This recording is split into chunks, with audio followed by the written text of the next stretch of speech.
Dewa medis terkuat. Bab 727. Juta meter. 100.000 meter. 10.000 meter. Ledakan. Dengan ledakan yang menggelegar, para biksu dari kedua belah pihak akhirnya saling bertabrakan. Garis pertempuran yang membentang ratusan juta kilometer meledak menjadi cahaya terang yang tak terhitung jumlahnya. Di seluruh langit berbintang, tampaknya dunia ini sangat luas. Hanya tersisa warna putih. Cahaya bintang-bintang di langit padam di tempat. Pertempuran belum memanas, dan saat bertabrakan, ia memasuki tahap panas membara di tempat. Pada saat ini, dalam bola cahaya itu, darah beterbangan dan daging serta tulang terpisah. Anggota tubuh dan lengan yang patah tak terhitung jumlahnya, bercampur dengan darah emas, beterbangan di seluruh langit. Teriakan pembunuhan itu memekakkan telinga, dan meteorit di sekitarnya mulai bergetar. Yang pertama menanggung beban adalah klan Sura di bawah 7 pembunuh. Sebagai kekuatan tempur terkuat di seluruh bintang Vega, mereka memiliki kekuatan super yang tidak dapat ditandingi oleh siapapun. Vitalitas yang kuat, kekuatan tempur terkuat, bahkan serangan yang mengabaikan energi spiritual. Ditambah lagi, kekuatan super yang didapat dari mengikuti Xiao Chen dan melahap para kultivator dengan gila-gilaan telah memberikan seluruh pasukan Sura efektivitas tempur yang tak tertandingi. Hampir pada saat kedua belah pihak bertemu, pasukan Sura di garis depan tengah mengejutkan pihak lain. Apa-apaan ini? Mereka bisa mengabaikan pertahanan spiritual. Mereka juga bisa mengabaikan serangan spiritual. Ya ampun, mereka memakan manusia. Mereka melahap murid-murid kita. Itu klan Sura. Salah satu dari 3 ras paling haus darah di alam semesta.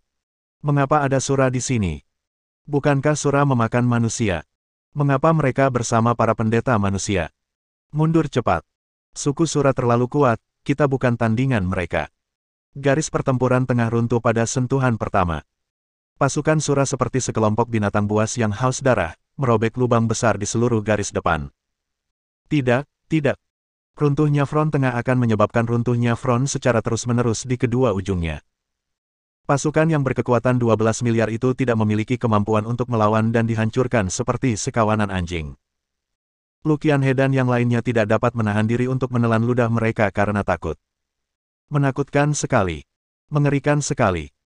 Pasukan yang beranggotakan 12 miliar orang ini begitu sombong, siap untuk memusnahkan seluruh bintang Tiangou seperti angin musim gugur yang menyapu daun-daun yang gugur.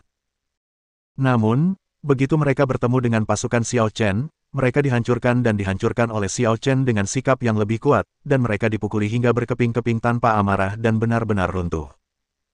Kekuatan bawahan Xiao Chen begitu luar biasa, hingga membuat orang pingsan. Lucunya, mereka benar-benar pernah membuat masalah bagi Xiao Chen sebelumnya. Kalau saja dia bisa kembali ke masa lalu, dia tidak akan pernah menyusahkan Xiao Chen sekalipun dia dipukuli sampai mati.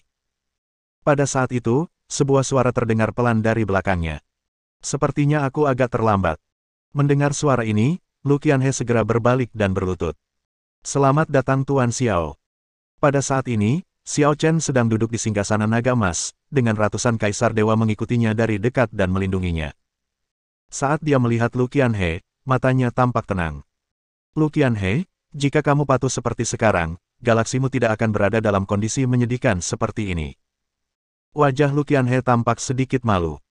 Dia tersenyum canggung, menyentuh hidungnya, dan berkata dengan sedikit malu. Tuan Xiao, tidak perlu membicarakan masa lalu. Mulai sekarang, aku, Tian Goxing, akan mengikuti jejakmu. Jika kau menyuruhku pergi ke timur, aku akan pergi ke timur. Jika kau menyuruhku pergi ke barat, aku akan pergi ke barat. Aku tidak akan pernah berpikir 2 kali. Mata Xiao Chen tampak acuh tak acuh, dan sulit membedakan apakah dia sedih atau gembira. Dia bahkan tidak melihat ke arah Lu Qianhe, dia hanya berkata dengan ringan. Kamu pintar. Setelah jeda, dia melirik ke depan dan berkata dengan acuh tak acuh. Beritahu semua orang dan lakukan upaya bersama. Aku ingin semua 12 miliar murid kuil Dewa Perang Penyegel Surga. Ya. Kata-kata yang sangat sombong itu membuat pupil mata Lu Qianhe langsung mengecil setelah mendengarnya. Tuan Xiao. Bukankah ini terlalu tiba-tiba? Meskipun dilihat dari situasinya, kita telah menang. Namun, jumlah korban tewas di pihak lain baru mencapai 1/6. Masih ada 10 miliar yang tersisa, bagaimana kita bisa membunuh mereka semua? Dan bahkan jika kita membunuh mereka semua, Aku khawatir itu akan memprovokasi kuil Dewa Perang Penyegel Surga dan menarik lebih banyak prajurit yang kuat. Xiao Chen melirik Lu Qianhe dengan tenang dan berkata, apakah aku perlu kau mengajariku cara bertarung? Hanya beberapa kata dan ekspresinya yang sangat tenang membuat Lu Qianhe gemetar ketakutan. Itu terlalu menakutkan. Kata-kata dan tatapan mata Xiao Chen membuatnya samar-samar merasa ingin menyerah. Dia dengan cepat menjelaskan, aku tidak berani. Beraninya aku, seorang bawahan, mengkritik Tuan Xiao atas tindakannya. Huff. Aku senang mengetahuinya. Xiao Chen mendengus dingin, dan perintah pun diteruskan. Setelah menerima perintah Xiao Chen, Kisah dan master kuat lainnya menjadi lebih gila. Bunuh, bunuh, bunuh. Atas perintah Tuhan, tak satu pun dari 12 miliar musuh diizinkan lolos. Musnahkan mereka semua. Musnahkan mereka semua. Ulangi lagi. Musnahkan musuh sepenuhnya. 12 miliar pengikut, tidak ada satupun yang akan tersisa hidup.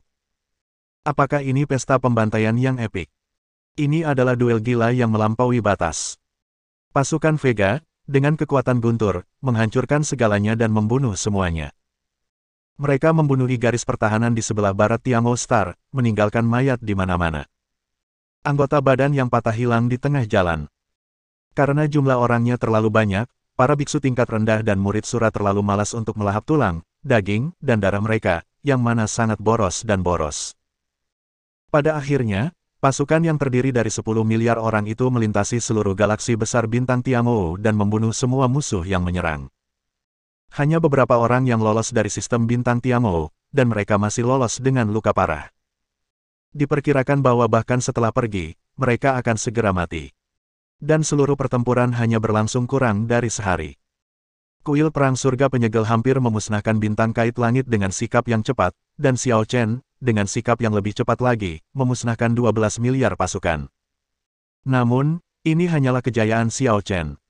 Pihak lain tidak seberuntung itu. Beberapa galaksi besar runtuh satu demi satu. Di barat daya dan barat laut Bima Sakti, dan bahkan ke arah Vega, musuh telah membuat celah besar dan berbaris langsung ke kedalaman Bima Sakti. Dan dalam pertempuran sengit ini, akhirnya, Pangeran Kelima dan Tentara Salib Galaksi tiba. Tidak berguna. Kalian benar-benar sekelompok orang yang tidak berguna. Kalian benar-benar membiarkan musuh menerobos begitu banyak garis pertahanan. Kalian orang-orang yang tidak berguna, apa pekerjaan kalian? Apakah kalian semua babi? Pangeran Kelima baru saja tiba dan sudah sangat marah sebelum dia pergi berperang. Beberapa galaksi besar hilang satu demi satu. Itu adalah kekalahan total, tamparan di wajah Bima Sakti. Bab 728. Yang mulia, tidak perlu marah seperti itu. Pasukan musuh menyerang secara tiba-tiba, dan jumlah mereka sangat banyak. Wajar saja kalau mereka tidak bisa menang. Ya, Yang mulia. Kuil Dewa Perang Surga Penyegel mungkin telah menghasilkan makhluk dengan level yang sama seperti Anda. Dalam hal ini, dapat dimengerti bahwa mereka tidak dapat menang. Huff. Aku akan mengingatnya untuk saat ini. Aku akan menyelesaikan masalah ini denganmu setelah perang berakhir. Terima kasih, Pangeran Kelima. Beritahukan kepada seluruh pasukan untuk segera mempertahankan garis pertahanan masing-masing dan tidak mundur lebih jauh lagi. Jika tidak, kalian akan dibunuh tanpa ampun. Ya. Juga, segera panggil semua master utama untuk membahas serangan balik. Ya. Di perbatasan bintang Tiamo, pasukan Xiao Chen telah membangun garis pertahanan baru. Setelah mengalahkan pasukan 12 miliar, Xiao Chen tidak mengejar kemenangan. Dia tidak perlu memperluas wilayah kekuasaannya, dia hanya perlu melindungi dunia kecilnya sendiri. Bahkan jika dia menaklukkan lebih banyak wilayah, pada akhirnya, itu hanya akan menjadi hadiah bagi penguasa galaksi. Garis pertahanan baru saja dibangun ketika perintah pertempuran mendesak datang pada saat yang sama. Melapor kepada Tuan, Pangeran Kelima telah memimpin pasukan besar ke garis depan dan memanggil semua guru besar untuk membahas serangan balik. Xiao Chen sedikit mengernyit. Orang kaya generasi kedua ini baru saja datang ke sini, tetapi alih-alih membantu tuan lain untuk menghabisi musuh dan menghentikan kekalahan, mengapa dia mengadakan pertemuan? Sungguh konyol. Po Jun mencibir. Dia adalah orang kaya generasi kedua yang mampu mencapai ranah dominasi dengan restu ayahnya. Selain pamer, bagaimana dia bisa memiliki kemampuan untuk memimpin pasukan dalam pertempuran? Sungguh konyol. Tuanku, Anda tidak perlu mempedulikannya. Kita sudah cukup banyak menyingkirkan musuh di sini. Selanjutnya, kita hanya perlu menjaga tempat ini dengan baik. Xiao Chen menggelengkan kepalanya. Tidak sesederhana itu. Meskipun 12 miliar pasukan yang menyerbu bintang Tiangou telah dihancurkan, seluruh pasukan penyerbu kuil perang surga penyegelan berjumlah lebih dari 100 miliar. Bahkan jika kita membunuh 12 miliar orang ini, selama front lainnya runtuh, suatu hari, musuh lain akan menjebak kita. Pada saat itu, Vega akan terisolasi dan tak berdaya, yang akan menjadi masalah besar. Ayo kita lakukan ini. Bersiaplah sekarang. Aku akan pergi memeriksa apa yang sedang dia lakukan. Kau harus bertahan di sini. Jangan mengendur. Ya. Xiao Chen mengucapkan selamat tinggal kepada semua orang, bepergian dengan ringan, dan menaiki kapal perang spiritual kelas 1 juta meter, dengan cepat menuju ke garis depan tengah. Setelah beberapa jam perjalanan yang cepat dan tanpa henti, Xiao Chen akhirnya tiba di tenda tentara pusat. Melihat hampir 10 juta tentara, masing-masing dengan wajah dan pakaian yang bersih dan rapi, seperti sekelompok pemuda tampan, Xiao Chen tidak bisa menahan diri untuk menggelengkan kepalanya karena kecewa. Saya khawatir orang-orang ini bahkan belum memasuki arena. Saya kira mereka bahkan belum membunuh satu orang pun. Saat memasuki tenda tentara pusat, sudah ada lebih dari selusin Master Super dari alam dominasi agung yang berlutut di dalam tenda. Adapun pangeran kelima, ia duduk tinggi di atas aula, seperti seorang kaisar. Setelah Xiao Chen tiba, dia berkata dengan tenang. Penguasa galaksi Vega, Xiao Chen, ada di sini. Begitu kata-kata itu terucap, seorang guru sakti di samping pangeran kelima berteriak keras. Berani sekali kau. Xiao Chen. Berani sekali kau. Kau bahkan tidak berlutut untuk menyambut pangeran kelima. Apa kau meremehkan pangeran kelima? Xiao Chen meliriknya dan berkata, aku belum pernah berlutut di hadapan dewa perang galaksi. Pangeran kelima memintaku untuk berlutut. Apakah itu berarti status pangeran kelima lebih tinggi daripada dewa perang galaksi? Anda. Hanya dengan satu kalimat, dia membungkam pihak lain. Pangeran kelima mengepalkan tinjunya sedikit, dan sang guru berbicara lagi. Kita kesampingkan dulu masalah ini. Kalau begitu, aku akan bertanya lagi, kenapa kamu datang terlambat? Tuan-tuan yang lain sudah datang setengah hari yang lalu, tahukah kamu? Mata Xiao Chen tenang. Mereka datang lebih awal karena sistem bintang mereka telah hilang dan sangat dekat dengan sini. Saya datang terlambat karena saya telah merebut kembali wilayah bintang yang hilang dan berada di perbatasan Bima Sakti.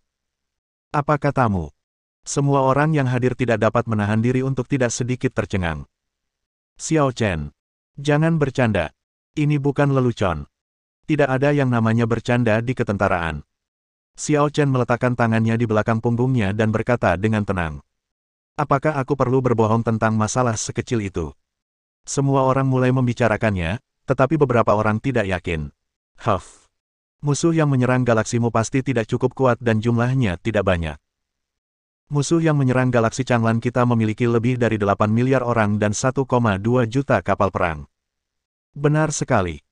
Pasukan yang menyerang galaksi awan terapung kita juga melebihi 900.000 pasukan dan 1,4 juta kapal perang spiritual.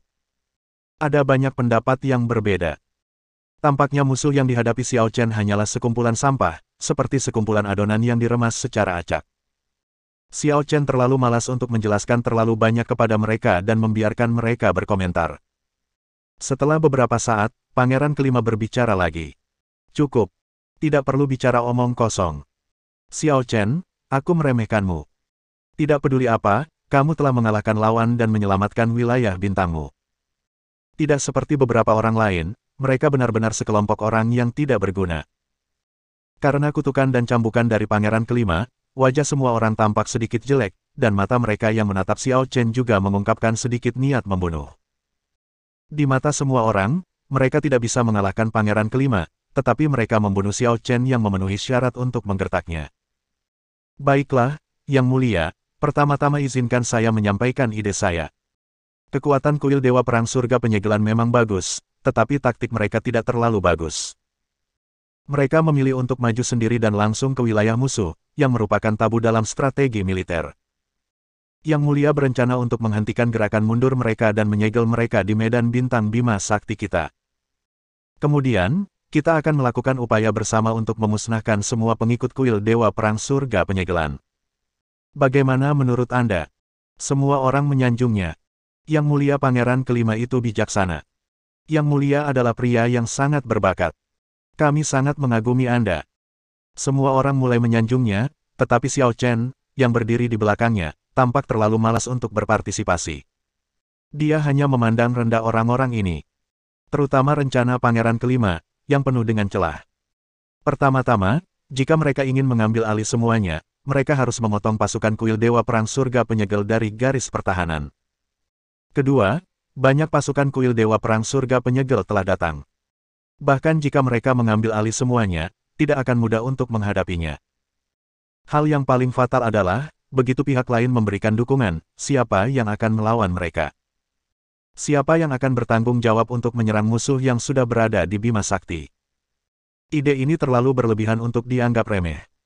Dari sudut pandang ini, pangeran kelima ini hanyalah sampah di antara sampah, orang bodoh di antara orang bodoh. Bersambung.